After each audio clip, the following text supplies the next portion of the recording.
ಭ್ರಷ್ಟಾಚಾರ ಪ್ರಕರಣಗಳಲ್ಲಿ ಸರ್ಕಾರಿ ನೌಕರರ ತನಿಖೆಗೆ ಅನುಮತಿ. ಸುಪ್ರೀಂ ಕೋರ್ಟ್ ದ್ವಿಸದಸ್ಯ ಪೀಠದ ಭಿನ್ನ ತೀರ್ಪು. ಸಿಜೆಐ ಅಂಗಳದಲ್ಲಿ ಮುಂದಿನ ನಿರ್ಧಾರ. ಈ ತೀರ್ಪಿನ ಕುರಿತಂತೆ ವಿಸ್ತಾರವಾದ ಮಾಹಿತಿಯನ್ನು ಪಡೆಯೋಣ. ಈ ಮಾಹಿತಿ ನೀಡುವವರು ಶ್ರೀ ಪ್ರಕಾಶ್ ನಾಯಕ್, ನ್ಯಾಯಾಂಗ ಇಲಾಖೆಯ ಹಿರಿಯ ಅಧಿಕಾರಿಯವರು. ನಮಸ್ಕಾರ. ಇದು ನಿಮ್ಮ ಕೋರ್ಟ್ ಬೀಟ್ ನ್ಯೂಸ್. ಭ್ರಷ್ಟಾಚಾರದ ಪ್ರಕರಣಗಳಲ್ಲಿ ಸರ್ಕಾರಿ ನೌಕರರ ಮೇಲೆ ತನಿಖೆ ನಡೆಸುವ ಮೊದಲು ಸಕ್ಷಮ ಪ್ರಾಧಿಕಾರದ ಅನುಮತಿ ಪಡೆಯಬೇಕೆನ್ನುವ ಭ್ರಷ್ಟಾಚಾರ ತಡೆ ಕಾಯ್ದೆಯ ಸೆಕ್ಷನ್ 17A ಕುರಿತು ಸುಪ್ರೀಂ ಕೋರ್ಟ್ ದ್ವಿಸದಸ್ಯ ಪೀಠ ಭಿನ್ನ ತೀರ್ಪು ನೀಡಿದೆ. ಸೆಕ್ಷನ್ 17A ಅಸಾಂವಿಧಾನಿಕವಾಗಿದ್ದು, ಅದನ್ನು ತೆಗೆದುಹಾಕಬೇಕು ಎಂದು ಸುಪ್ರೀಂ ಕೋರ್ಟ್ನ ನ್ಯಾಯಮೂರ್ತಿ ಬಿ.ವಿ. ನಾಗರತ್ನ ಅಭಿಪ್ರಾಯಪಟ್ಟಿದ್ದಾರೆ. ಆದರೆ ನ್ಯಾಯಮೂರ್ತಿ ಕೆ.ವಿ. ವಿಶ್ವನಾಥ್ ಈ ಸೆಕ್ಷನ್ನ ಸಿಂಧುತ್ವ ಎತ್ತಿ ಹಿಡಿದಿದ್ದು, ಪ್ರಾಮಾಣಿಕ ಅಧಿಕಾರಿಗಳನ್ನು ರಕ್ಷಿಸಲು ಇದು ಅಗತ್ಯವಾಗಿದೆ ಎಂದು ಭಿನ್ನ ತೀರ್ಪು ನೀಡಿದ್ದಾರೆ. ಸರ್ಕಾರಿ ನೌಕರರ ವಿರುದ್ಧ ಭ್ರಷ್ಟಾಚಾರ ತಡೆ ಕಾಯ್ದೆಯಡಿ ತನಿಖೆಗೆ ಮೊದಲು ಸಂಬಂಧಪಟ್ಟ ಸಕ್ಷಮ ಪ್ರಾಧಿಕಾರದಿಂದ ಅನುಮತಿ ಪಡೆದುಕೊಳ್ಳಬೇಕು ಎನ್ನುವ ನಿಯಮವೇ ಭ್ರಷ್ಟಾಚಾರ ತಡೆ ಕಾಯ್ದೆಯ ಆಶಯಕ್ಕೆ ವಿರೋಧಿಯಾಗಿದೆ ಎಂದು ನ್ಯಾಯಮೂರ್ತಿ ಬಿ.ವಿ. ನಾಗರತ್ನ ಅಭಿಪ್ರಾಯಪಟ್ಟರು. ಇದರಿಂದ ಭ್ರಷ್ಟರನ್ನು ರಕ್ಷಿಸಿದಂತಾಗುತ್ತದೆ. ಸೆಕ್ಷನ್ 17A ಉಳಿಸಿಕೊಂಡಲ್ಲಿ ನೀಡುವ ಚಿಕಿತ್ಸೆ ರೋಗಕ್ಕಿಂತ ಭೀಕರವಾಗಿದೆ ಎಂದು ತೀರ್ಪಿನಲ್ಲಿ ಹೇಳಿದ್ದಾರೆ. ಭ್ರಷ್ಟಾಚಾರ ನಿಯಂತ್ರಣ ಕಾಯ್ದೆ 1988ರಲ್ಲಿ ಸೆಕ್ಷನ್ 17A ಅನ್ನು 2018ರಲ್ಲಿ ಸೇರ್ಪಡೆಗೊಳಿಸಲಾಗಿತ್ತು. Centre for public interest litigation ಎನ್ನುವ ಸರ್ಕಾರೇತರ ಸಂಸ್ಥೆ ಎನ್ಜಿಒ ಸಿಂಧುತ್ವ ಪ್ರಶ್ನಿಸಿ ಸುಪ್ರೀಂ ಕೋರ್ಟಿನಲ್ಲಿ ರಿಟ್ ಪಿಟಿಷನ್ ಸಂಖ್ಯೆ 1373ರಲ್ಲಿ 2018 ಅನ್ನು ದಾಖಲಿಸಿತ್ತು. ನ್ಯಾಯಮೂರ್ತಿ ಬಿ.ವಿ. ನಾಗರತ್ನ ಅವರು ಈ ಕೆಳಗಿನ ಅಭಿಪ್ರಾಯಗಳನ್ನು ಭ್ರಷ್ಟಾಚಾರ ತಡೆ ಕಾಯ್ದೆ 1988 ಸೆಕ್ಷನ್ 17A 2018ರಲ್ಲಿ ತಿದ್ದುಪಡಿ ಮಾಡಿದಂತೆ ಸಂವಿಧಾನ ವಿರೋಧಿ ಎಂದು ಘೋಷಿಸಿದ ತಮ್ಮ ತೀರ್ಪಿನಲ್ಲಿ ದಾಖಲಿಸಿದ್ದಾರೆ. ಪೋಷಕರು ಭ್ರಷ್ಟಾಚಾರದಿಂದ ಸಂಪಾದಿಸಿದ ಸಂಪತ್ತನ್ನು ಯುವಕರು ತ್ಯಜಿಸಬೇಕು. ಭ್ರಷ್ಟಾಚಾರದಂತಹ ಸಾಮಾಜಿಕ ದುಷ್ಪ್ರಭಾವವನ್ನು ನಿಯಂತ್ರಿಸಲು ಅವರು ದೇಶದ ಯುವಜನತೆಗೆ ಭ್ರಷ್ಟ ಮಾರ್ಗಗಳಿಂದ ಪೋಷಕರು ಸಂಪಾದಿಸಿದ ಸಂಪತ್ತನ್ನು ತ್ಯಜಿಸುವಂತೆ ಮನವಿ ಮಾಡಿದರು.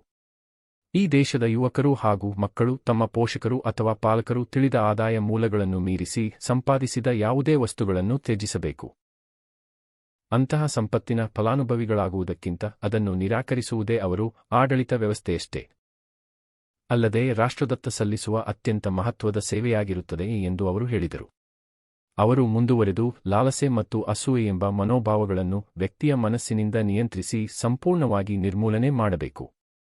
ಇಲ್ಲವಾದರೆ ತಿಳಿದ ಆದಾಯ ಮೂಲಗಳನ್ನು ಮೀರಿಸಿ ಸಂಪತ್ತನ್ನು ಸಂಪಾದಿಸುವುದರಿಂದ ಉಂಟಾಗುವ ಭ್ರಷ್ಟಾಚಾರ ಮತ್ತು ಲಂಚದ ಸಂಸ್ಕೃತಿಯನ್ನು ಕಡಿಮೆ ಮಾಡಲಾಗುವುದಿಲ್ಲ ಅಥವಾ ಆಡಳಿತದಿಂದ ಸಂಪೂರ್ಣವಾಗಿ ತೆಗೆದುಹಾಕಲಾಗುವುದಿಲ್ಲ.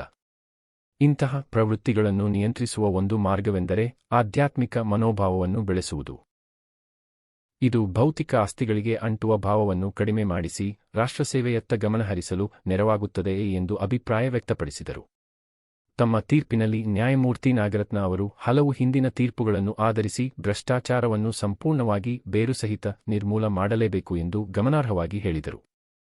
ಭ್ರಷ್ಟಾಚಾರವು ಕಾನೂನಿನ ಆಳ್ವಿಕೆಗೆ, ಸಂವಿಧಾನದ ಆತ್ಮಕ್ಕೆ ಹಾಗೂ ಉತ್ತಮ ಆಡಳಿತಕ್ಕೆ ಸಂಪೂರ್ಣವಾಗಿ ವಿರುದ್ಧವಾಗಿದೆ. ದೇಶದಲ್ಲಿ ಭ್ರಷ್ಟಾಚಾರದ ಅಸ್ತಿತ್ವ ಮತ್ತು ನಿರಂತರತೆ ಸಂವಿಧಾನದ ಪರಿವರ್ತನಾತ್ಮಕ ದೃಷ್ಟಿಕೋನ, ಅದು ರಕ್ಷಿಸುವ ಹಕ್ಕುಗಳು ಹಾಗೂ ಪ್ರಸ್ತಾವನೆಯಲ್ಲಿ ಪ್ರತಿಪಾದಿಸಿದ ಮೌಲ್ಯಗಳೊಂದಿಗೆ ಮೂಲಭೂತ ವೈಷಮ್ಯವನ್ನು ಹೊಂದಿದೆ. ದೇಶದಲ್ಲಿ ಭ್ರಷ್ಟಾಚಾರದ ಅಸ್ತಿತ್ವ ಮತ್ತು ಮುಂದುವರಿಕೆ ದೇಶದ ಪ್ರಜಾಸತ್ತಾತ್ಮಕ ವ್ಯವಸ್ಥೆ, ಅಭಿವೃದ್ಧಿಯ ಸಾಧ್ಯತೆ, ಆರ್ಥಿಕ ಸ್ಥಿರತೆ ಹಾಗೂ ಸಮಾನತೆ ಕಾರ್ಯನಿರ್ವಹಿಸಲು ಅಗತ್ಯವಾದ ಪರಸ್ಪರ ನಂಬಿಕೆ ಮತ್ತು ಸಹಕಾರದ ಮೂಲಸೌಕರ್ಯಕ್ಕೆ ಭಾರೀ ಬೆದರಿಕೆಯಾಗಿ ಪರಿಣಮಿಸಿದೆ ಎಂದು ಅವರು ಹೇಳಿದರು. ನ್ಯಾಯಮೂರ್ತಿ ನಾಗರತ್ನ ಅವರು ಭ್ರಷ್ಟಾಚಾರದ ಒಂದು ಕೃತ್ಯವೂ ಸಹ ಅನೇಕ ಹಿತಾಸಕ್ತಿದಾರರ ಮೇಲೆ ಹಾಗೂ ಸರ್ಕಾರ ಮತ್ತು ಅದರ ಸಂಸ್ಥೆಗಳ ಮೇಲಿನ ನಾಗರಿಕರ ನಂಬಿಕೆಯನ್ನು ಕುಗ್ಗಿಸುವ ಮೂಲಕ ಪ್ರತಿಯೊಬ್ಬ ನಾಗರಿಕರ ಮೇಲೆ ಸರಣಿ ಪರಿಣಾಮ ಬೀರುತ್ತದೆ ಎಂದು ಗಮನಿಸಿದರು. ಇದರಿಂದಾಗಿ ಕಾನೂನಿನ ಆಳ್ವಿಕೆಯ ಪ್ರಕಾರ ಉತ್ತಮ ಆಡಳಿತ ನಿರಾಕರಿಸಲ್ಪಡುವ ಪರಿಸ್ಥಿತಿ ಉಂಟಾಗುತ್ತದೆ ಎಂದು ಹೇಳಿದರು. ಭ್ರಷ್ಟಾಚಾರವು ಸಮಾಜದಲ್ಲಿರುವ ಅಸಮಾನತೆಯನ್ನು ಮತ್ತಷ್ಟು ವಿಸ್ತರಿಸುತ್ತದೆ, ವಿಶೇಷವಾಗಿ ಅತಿ ದುರ್ದಶೆಯಲ್ಲಿರುವ ಮತ್ತು ಸಹಾಯಕ್ಕೆ ಅರ್ಹವಾದ ವರ್ಗಗಳಿಗೆ ಅಗತ್ಯ ಸೇವೆಗಳ ವಿತರಣೆಗೆ ಅಡ್ಡಿಪಡಿಸುತ್ತದೆ.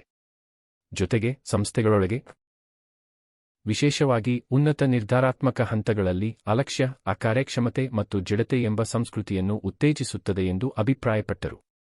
ಭ್ರಷ್ಟಾಚಾರದಲ್ಲಿ ತೊಡಗುವವರ ವಿರುದ್ಧ ಅದರ ಪ್ರಮಾಣ ಎಷ್ಟೇ ಚಿಕ್ಕದಾಗಿದ್ದರೂ ಸಹ ಯಾವುದೇ ರೀತಿಯ ದಯಾದೃಷ್ಟಿ ತೋರಿಸಬಾರದು ಎಂದು ಅವರು ಹೇಳಿದರು. ಜೊತೆಗೆ ಆರೋಪಗಳ ತಾತ್ಪರ್ಯವನ್ನು ಪರಿಶೀಲಿಸದೆ ಕೇವಲ ಅತಿಯಾದ ಉತ್ಸಾಹದಿಂದ ನಡೆದುಕೊಳ್ಳುವ ಕ್ರಮಗಳ ಬಗ್ಗೆ ನ್ಯಾಯಾಲಯದ ತೀರ್ಪುಗಳು ಸಾಕಷ್ಟು ಎಚ್ಚರಿಕೆ ನೀಡಿವೆ ಎಂಬುದನ್ನು ಅವರು ಉಲ್ಲೇಖಿಸಿದರು. ನ್ಯಾಯಮೂರ್ತಿ ನಾಗರತ್ನ ಅವರು ಶೋಭಾ ಸುರೇಶ್ ವಿರುದ್ಧ ಮೇಲ್ಮನವಿ ನ್ಯಾಯಮಂಡಳಿ ಆಸ್ತಿ ಮುಟ್ಟುಗೋಲು ಈ ಪ್ರಕರಣದಲ್ಲಿ ನೀಡಿದ ಹಿಂದಿನ ತೀರ್ಪನ್ನು ಉಲ್ಲೇಖಿಸಿ, ಒಂದು ರಾತ್ರಿಯಲ್ಲೇ ಶ್ರೀಮಂತರಾಗಬೇಕೆಂಬ ಹುಚ್ಚು ಓಟ, ಸಂಪತ್ತಿನ ಅತಿರೇಕ ಪ್ರದರ್ಶನ ಮತ್ತು ಭೌತಿಕತೆಯ ಸಾಮಾಜಿಕ ವಾತಾವರಣವು ನೈತಿಕ ಮೌಲ್ಯಗಳು ಹಾಗೂ ಸರ್ಕಾರಿ ಆಡಳಿತವನ್ನು ಹಾನಿಗೊಳಿಸುವ ಭ್ರಷ್ಟಾಚಾರದ ಕ್ಯಾನ್ಸರ್ನಂತಹ ಬೆಳವಣಿಗೆಗೆ ಕಾರಣವಾಗುತ್ತಿದೆ ಎಂದು ನ್ಯಾಯಾಲಯ ಗಮನಿಸಿರುವುದನ್ನು ಸ್ಮರಿಸಿದರು. ನ್ಯಾಯಾಲಯದ ಮುಂದೆ ಇದ್ದ ಕಾನೂನು ವಿಚಾರದಲ್ಲಿ ನ್ಯಾಯಮೂರ್ತಿ ನಾಗರತ್ನ ಅವರು ಭ್ರಷ್ಟಾಚಾರ ತಡೆ ಕಾಯ್ದೆಯ ಸೆಕ್ಷನ್ 17 ಸಂವಿಧಾನ ವಿರೋಧಿಯಾಗಿದ್ದು ಅದನ್ನು ರದ್ದುಪಡಿಸಬೇಕು ಎಂದು ತೀರ್ಮಾನಿಸಿದರು. ಆದರೆ ನ್ಯಾಯಮೂರ್ತಿ ಕೆ.ವಿ. ವಿಶ್ವನಾಥನ್ ಅವರು ಈ ಅಭಿಪ್ರಾಯಕ್ಕೆ ಭಿನ್ನಾಭಿಪ್ರಾಯ ವ್ಯಕ್ತಪಡಿಸಿ ಸೆಕ್ಷನ್ 17A ಯ ಸಾಂವಿಧಾನಿಕತೆಯನ್ನು ಉಳಿಸಿಕೊಂಡರು. ಅವರು ಈ ವಿಧಿಯನ್ನು ಸೀಮಿತ ಅರ್ಥದಲ್ಲಿ ವ್ಯಾಖ್ಯಾನಿಸಿ, ತನಿಖೆಗೆ ಪೂರ್ವಾನುಮತಿ ನೀಡುವ ಪ್ರಶ್ನೆಯನ್ನು ಸರ್ಕಾರವಲ್ಲದೆ ಕಾರ್ಯನಿರ್ವಾಹಕ ನಿಯಂತ್ರಣದಿಂದ ಮುಕ್ತವಾಗಿರುವ ಲೋಕಪಾಲ್ ಅಥವಾ ಲೋಕಾಯುಕ್ತ ಎಂಬ ಸ್ವತಂತ್ರ ಪ್ರಾಧಿಕಾರ ನಿರ್ಧರಿಸಬೇಕು ಎಂದು ಹೇಳಿದರು.